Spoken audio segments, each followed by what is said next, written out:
Hi, I'm Verna DePaul, best-selling author and Happy Ever After contributor, and today I'm interviewing USA Today best-selling author Suzanne Brockmann. You've got something really new and exciting that's coming out. Can you tell us about that? Yes, I'm the first book in a brand new series. It's called the Fighting Destiny series, and the book is called Born to Darkness. And it starts. It's a whole new. Kind of a whole new series. Like, I write books that are really character driven, so I'm not doing anything too different in terms of that. But the series is paranormal. It's set in the future, in a kind of darkly futuristic world, and my hero is a former Navy SEAL. So again, I'm not straying too far from what I love. But by allowing, first of all, I've been writing the Troubleshooter series since 1999. So, I've been doing it for a while, and I really wanted to do something new. I really wanted to be able to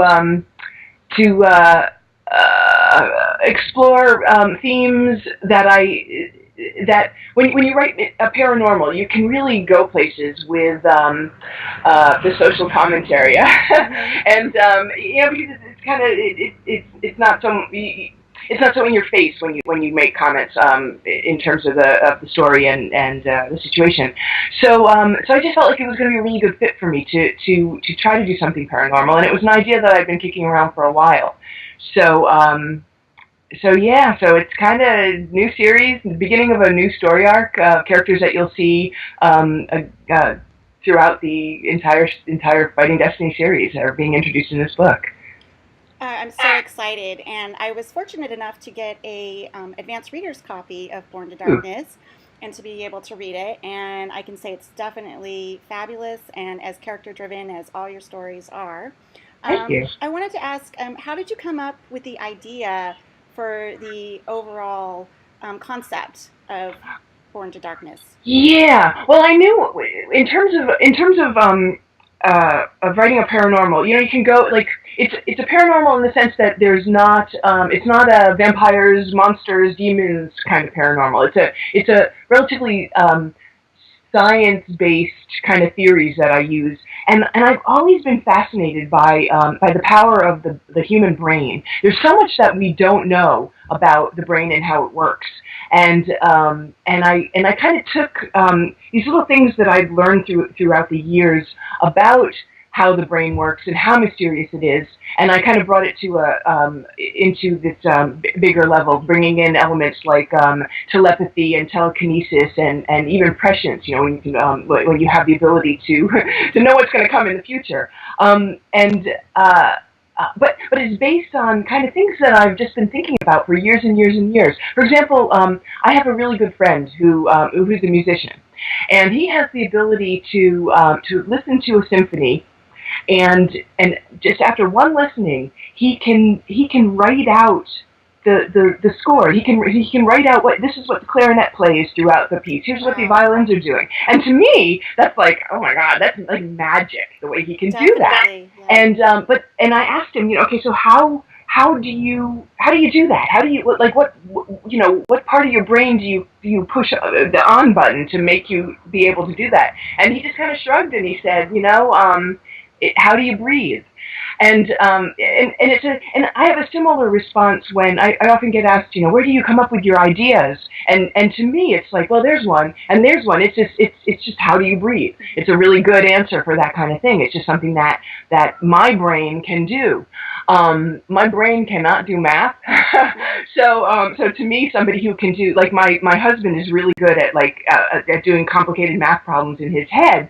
And to me, that's magic. How does he do that? It's as magical and as mysterious to me as somebody who could read my mind. In addition to writing Born to Darkness, Suzanne has also been producing a small independent film called The Perfect Wedding. A really cool sweet little story that we are hoping to have screenings at film festivals across the country starting this spring, and we're right at the very end of post production where you you do something called colorizing the film to make it. It's so complicated. and the thing that I've learned is that, okay, I can write a book. I can do that pretty much by myself with the publisher coming in to get the book in print.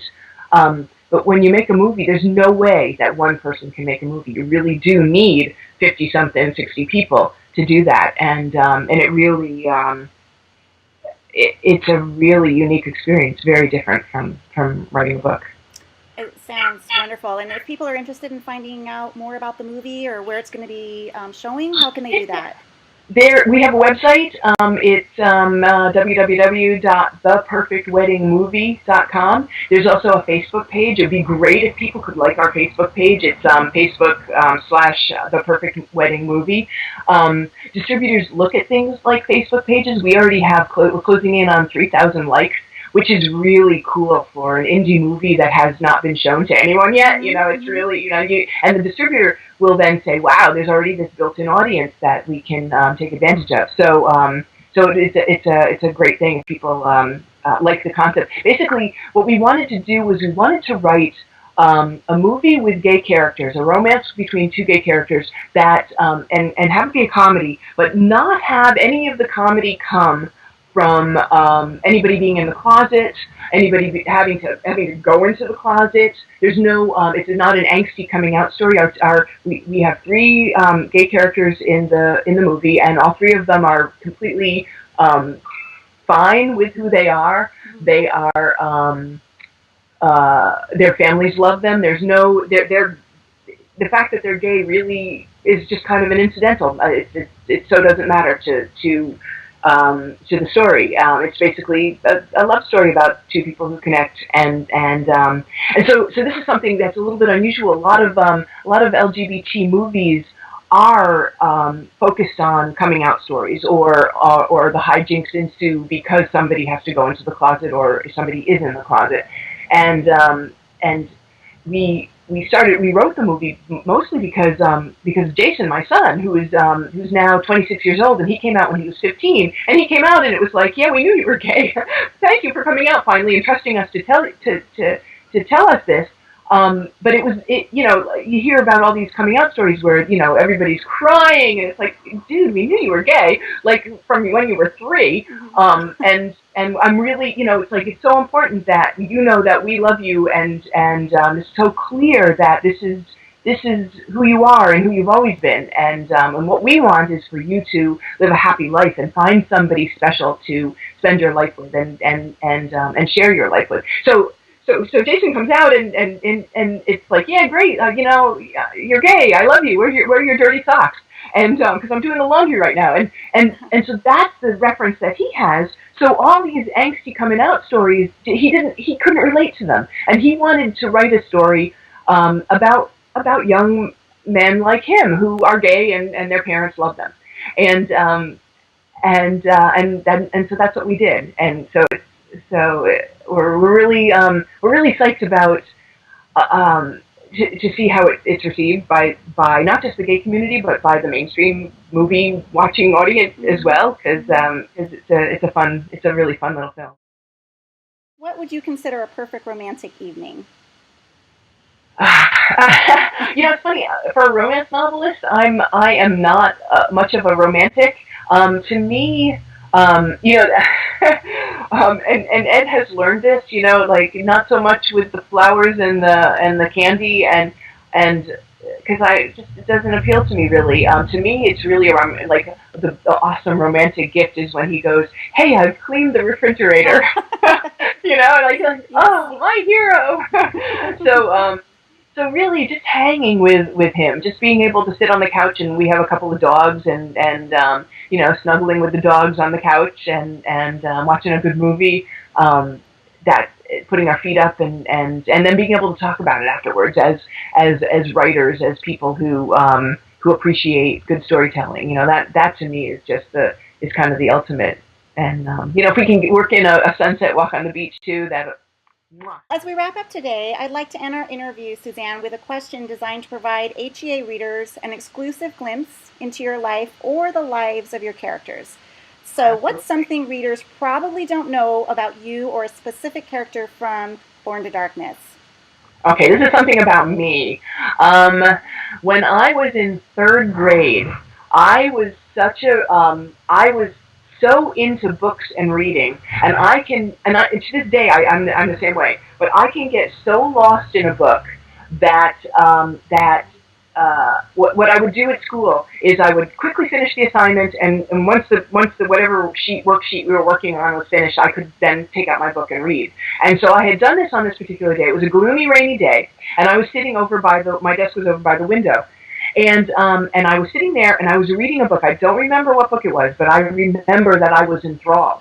And I'm reading this book, and I'm reading and reading and reading, and I look up, and the classroom is dark, Oh, and I'm the only one there. And I'm sitting there, and I was kind of like, how? And I had no idea what time it was, and it didn't occur to me. I was a really little kid. It didn't occur to me to look at the clock on the wall. But and so what I did was I assumed that I had been so sucked into this book that the day had ended and the class had been dismissed and everyone had gone home. Because again, it was a gloomy day, so it was kind of dark, and I thought, oh my God, it's nighttime. And so what I did was I went and I got my raincoat and my bag from the where we hung them. You know, it was one of these old time schools. And I put on my coat, and I didn't notice that everyone else's jackets were still there. And I put on my coat, and I went out of the classroom, and of course the halls were empty because it was in the middle of a class of the school day. I walked out of the school, and I went out into the rain, and I stood on the street because that was what on a rainy day my mom would come and pick me up, and I figured, you know, and she wasn't there, and I thought, oh, she must have just like seen that I wasn't here and just like went home. And I stood there just like weeping in the rain, and my mother happened to drive by. oh, Of all the crazy things, and she pulled up, and she was like, you know, it's like 11:30 in the morning. What are you doing?